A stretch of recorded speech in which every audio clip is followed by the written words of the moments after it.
তো বন্ধুরা, তোমরা আমাকে দেখে বুঝতেই পেরেছো, ইনি হলো বঙ্গাই, দা বঙ্গাই, মানে আসলে আমি কিরণ দত্ত ইনি।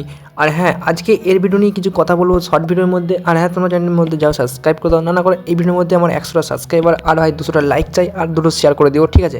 তো চলো জেনে নিই তার ইউটিউবে কত ফ্যান ফলোয়ার্স আছে, তার কত কি সাবস্ক্রাইবার আছে, তো সেসব নিয়ে একটু জানবো। তো চলুন, তার প্রথমে ফার্স্ট ইউটিউব চ্যানেল, তার মেন চ্যানেল সাবস্ক্রাইবার সংখ্যা প্রায় 41 লাখ। এছাড়া তার সেকেন্ড চ্যানেলে 21 লাখ প্লাস সাবস্ক্রাইবার আছে। এছাড়া তার ইনস্টাগ্রাম ফলোয়ার্স প্রায় 1.5 মিলিয়ন প্লাস, এবং তার ফেসবুক পেজে ফলোয়ার আছে প্রায় 3.5 মিলিয়ন ফলোয়ার্স। মানে বুঝতে পারছো, তিনি বেসিক্যালি ভাই রোস্ট ভিডিও বানিয়ে থাকে, মানে মানুষকে হাসিয়ে থাকে, এবং ভাই কমেডিও ভিডিও বানায়। এইবার জানতো আজ বাংলার এত জনপ্রিয় ইউটিউবার হয়ে উঠবে কিরণ দত্ত। তিনি তখন ইঞ্জিনিয়ারিং এর জন্য প্রচুর পরিমাণে পড়াশোনা করতেন, কিন্তু তার স্বপ্নটা ভেঙে যায় অঙ্কের পরীক্ষার জন্য, কারণ তার অঙ্কেতে আসে ব্যাক। কিরণ দত্তকে তার দাদা একটা ক্যামেরা গিফট করেছিল, সেই ক্যামেরা থেকে তিনি ভিডিও বানানো স্টার্ট করে।